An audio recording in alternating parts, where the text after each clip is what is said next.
the Chi-Town experience on the flight. Let me go tune in to Keek on the mic. He gon' make sure we get our news and highlights. When you get on YouTube, you better hit the likes. My worst fear is beginning to come true. Hey, what's going on, Bears fans? Thank you so much for joining me for another episode of Keek on the Mic, the podcast all about the Chicago Bears. As always, if you're new to the channel, make sure you hit that subscribe button and the notification to catch all Bears content right here on the podcast. Bears fans, make sure you also do me a huge favor by also hitting the like button on today's episode of Keek on the Mic. Bears fans, before I go any further with today's episode of Keek on the Mic, I just want to give you guys a huge shout out for coming to my live stream yesterday for the Bears versus Colts. It was a really good time. You guys got to see my, candid, raw emotions as the Chicago Bears dropped to 1-2 after losing to the Indianapolis Colts by a score of 21-16. So Bears fans, as you guys know, I don't really like doing podcasts like right after the games because I don't want to really overreact to what happened, win or lost. I like to take the step back, kind of rewatch some tape, and then come the very next day with a clean mind and give you guys my honest, candid opinion. And first and foremost, 21-16 loss to the Colts. It was another game where the defense played really well. Yes, they gave up 3 rushing touchdowns, 1 to Trey Sermon and 2 to Jonathan Taylor. But, they were tired. That's how I look at it. The running defense is kind of spotty at times, but when your offense can't really, stay on the field and you're on the field for a long time, things can get tough for defense. But, looking at the stats against Anthony Richardson, they did really well. Anthony Richardson was not the reason why the Colts won that football game yesterday. 10 for 20, 167 yards, 2 interceptions. They did a really good job on Anthony Richardson and making it a tough day for him as well. Bears fans, there were some positives to this game. There's positives and there's negatives. I want to start out with the positives, of course, because, even in a loss by 5, there were some positives. First and foremost, Caleb Williams, 33 for 52, 363 yards passing, 2 touchdowns and 2 interceptions. Obviously, Bears fans, those 2 interceptions were bad interceptions. They were costly, right? But those 2 touchdowns were also encouraging as well. And seeing a Bears quarterback throw for 363 yards is absolutely amazing. It's something that we don't see often. In his 3rd career NFL games, he was able to throw for 363 yards passing. So you can see the improvement in the pocket, his pocket presence. Still has some accuracy issues, right? Still making those mistakes, those costly mistakes in those interceptions, right? But those are easy things to fix when you're looking at a young quarterback. It comes down to coaching, right? And I think he will continue to get better, but 363 yards passing and 2 passing touchdowns it is a major accomplishment in your 3rd career NFL game. So huge shout out to Caleb Williams for even when he threw those 2 early interceptions, he stuck with it. Even with the offensive struggles, we were really successful on play action passes, pushing the ball downfield. For a second there, it looked like, spots. The offense had a little bit of identity, which is not the case. I still think the offense is still searching for the identity, but I think Caleb Williams overall took a step forward as an NFL quarterback. And as a Bears fan, that makes me happy, even in a loss to the Colts. Obviously, huge shout out to Rome Odunze as well. He had a really good game with 6 catches, 112 yards, and 1 touchdown. Cole Kmet was actually involved yesterday, so thank you, Shane Waldron, for that. 10 receptions for 97 yards and a touchdown. And then there's something that I really want to say. A couple of huge shout outs to, first and foremost, Matt Pryor. I feel like he played extremely better than Nate Davis. I feel like as a whole, when you look at the offensive line, they still had their struggles here and there, but I feel like it was definitely improved play from the prior week when they gave up 7 sacks. And I think that was a huge shout out to Matt Pryor. To me, he looked like a better option at right guard than Nate Davis. Here's another thing, it may be controversial, but I think Roschon Johnson may be the best running back we have on this roster. Roschon Johnson had 8 carries for 30 yards, 3.8 average. The dude is physical. He's shifty. The dude is always going forward. When you have guys like Roschon Johnson, even with the offensive line having their struggles and run blocking, Roschon Johnson's that type of player that will always be going forward. And I know a lot of Bears fans may not want to hear it because we just signed DeAndre Swift to that 3-year, $24 million contract in the offseason. But I think DeAndre Swift needs a good offensive line to be good within this offense. Obviously, I don't think Shane Waldron is really using DeAndre Swift the right way. But guys like Roschon Johnson and Khalil Herbert don't need a consistent, solid offensive line to continue to go forward and continue to get you some production. So hopefully in these prior weeks, Roschon Johnson gets more snaps because I do feel like he makes our offense better. I think he will allow us to find identity on the ground game as well. Really like the way that Roschon Johnson played, and that's no disrespect to DeAndre Swift. I just really like the way that Roschon Johnson runs the football. So obviously, Bears fans, there were some positives to take out of that game.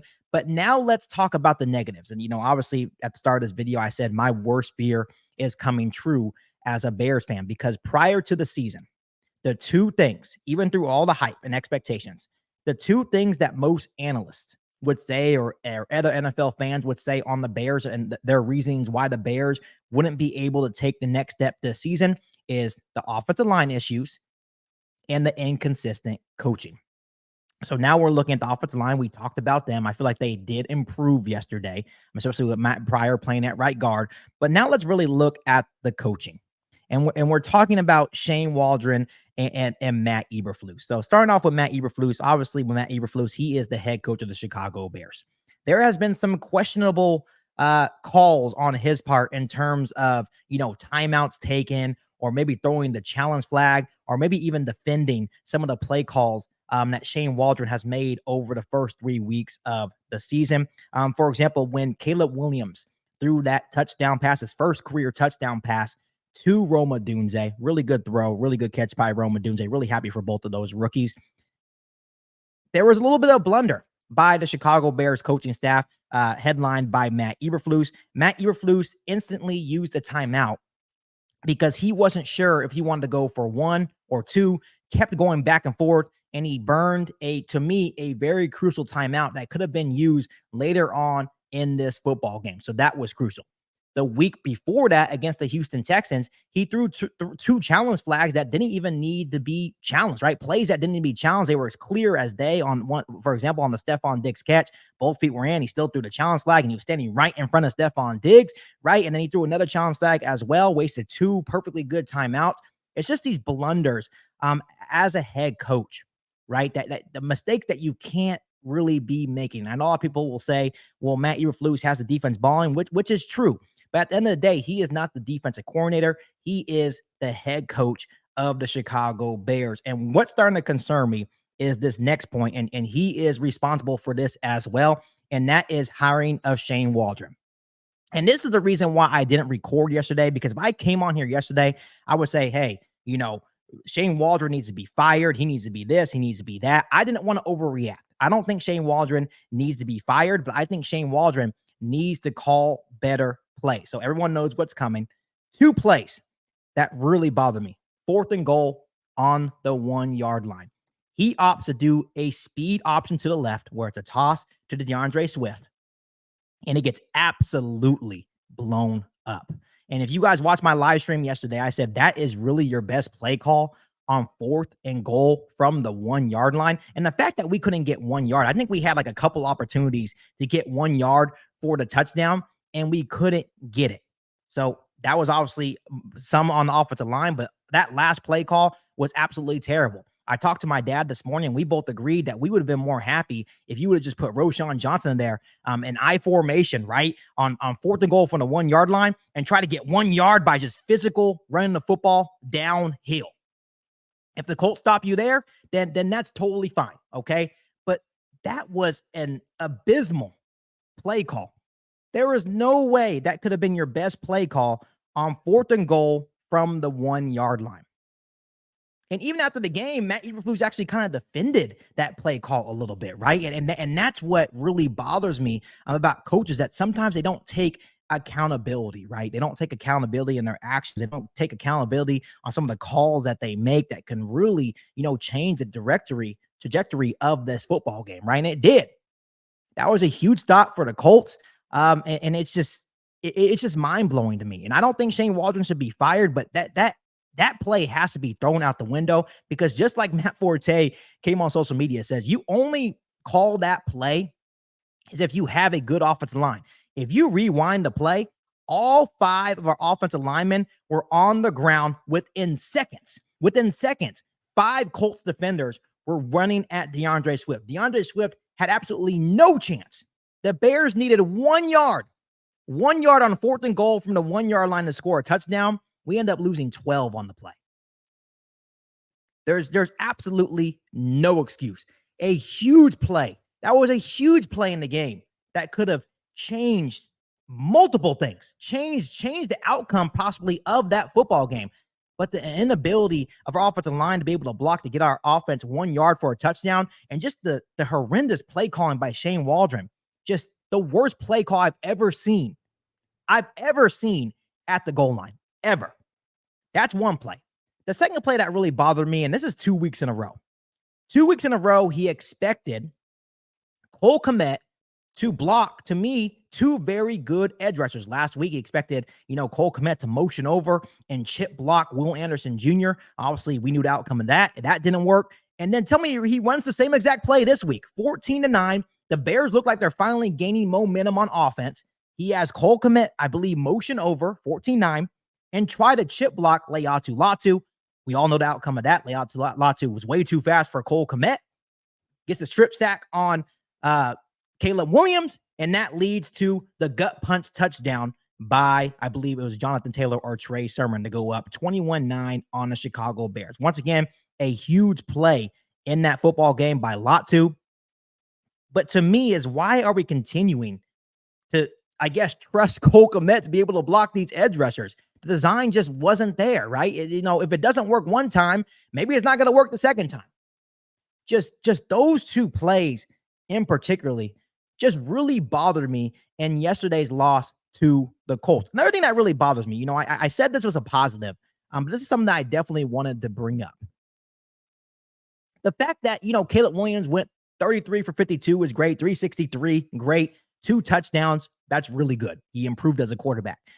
But why are we expecting our quarterback, our young rookie signal caller, to throw 52 times? He threw 52 times, Bears fans. We're talking about going into this game, and once again, huge shout out to the Colts defense for the way that they played. But we attempted 28 rushes yesterday for 63 yards. This was a Colts defense that was worse. The worst defense against the run in the first 2 weeks, and we couldn't even get 100 yards rushing. So what do we decide to do? We put all that pressure on our young quarterback through 52 times. Once again, there was definitely some plays down the field that I like, but the run-pass ratio there is just not right. We have to try to find an identity. We have to try to attempt. Shane Waldron has to try to attempt to find an identity. It hasn't been there for the last 3 weeks. And Bears fans, we are truly, to me, in trouble. We are in trouble, and this is why I say my worst fear is coming true. The next 2 weeks are definitely winnable games. The next couple weeks are winnable games against the Rams and Panthers at home. But once again, you're dealing with Matthew Stafford with the Rams. To me, a future Hall of Famer. Look what Andy Dalton just did to the Las Vegas Raiders. That team is pumped up. Seems like they have new life after a rough start. That's not going to be an easy game, even though they're the Carolina Panthers. Then you go to London to take on the Jacksonville Jaguars. That's not going to be an easy game.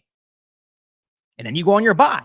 After the bye, that's when things start getting tough. Of course, we have the Washington Commanders. That's a winnable game. Of course, you have the New England Patriots, the Arizona Cardinals. That's a winnable game. But then once you hit that week 11 mark, that's when you start taking on your divisional opponents. Green Bay sitting at 2-1, looking good even without even without Jordan Love. Look what Sam Darnold and Justin Jefferson and that Minnesota Vikings defense is doing right now. Starting off 3-0. Of course, we know everything about the Detroit Lions, the San Francisco 49ers, the Seattle Seahawks, 3-0. Things do not get easier. So this is why this stretch of games are going to be the most important for the Chicago Bears this season. And this is my biggest concern and my biggest fear as a Bears fan. And I've said it to my dad off air, and I probably said it in past podcasts as well. My biggest fear as a Bears fan is that we lose these next couple of games, right? And then we go into that rough stretch and we continue to lose. Now the Bears are sitting at what? Maybe 3-8. And now Ryan Poles has a decision to make. Do you keep your best friend in Matt Eberflus? Do you keep Shane Waldron at the end of the season? So let's say you fire those guys. And I know I'm kind of going off rant now. Let's say you fire those guys. Now you have to bring in a whole new coaching staff. And only in Caleb Williams' second season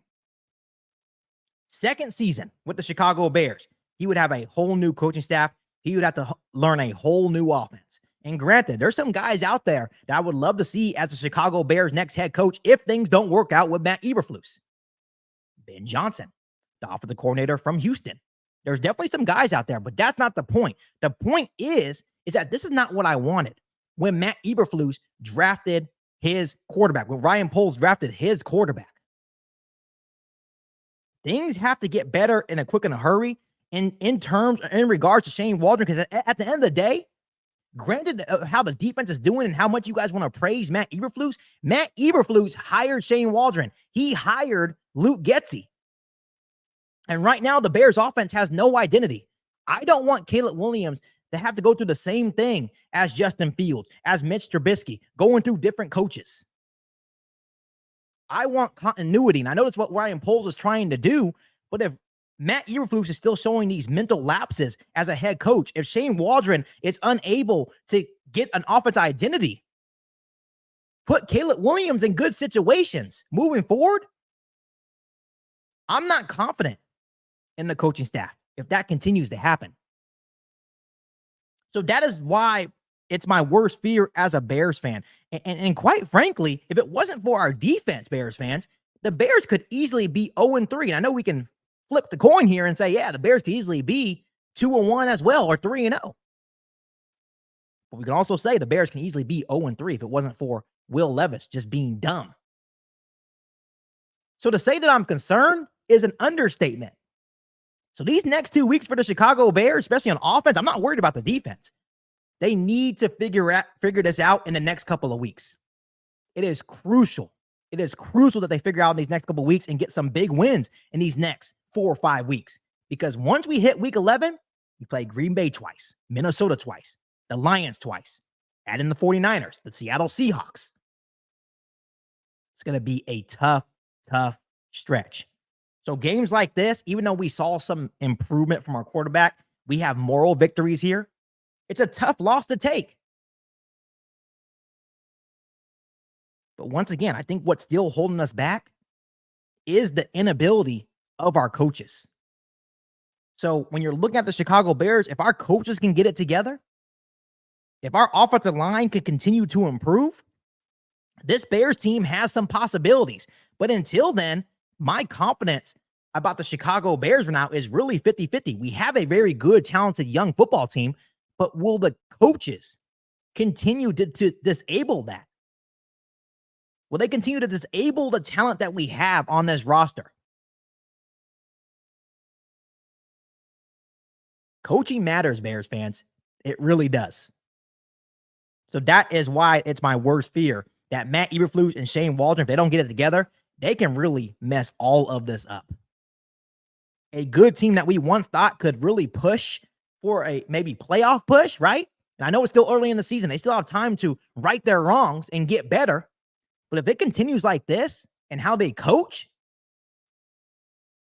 it'll be a long season for the Chicago Bears. We'll continue to see those flashes and Caleb Williams improve, and we can really take that into next year.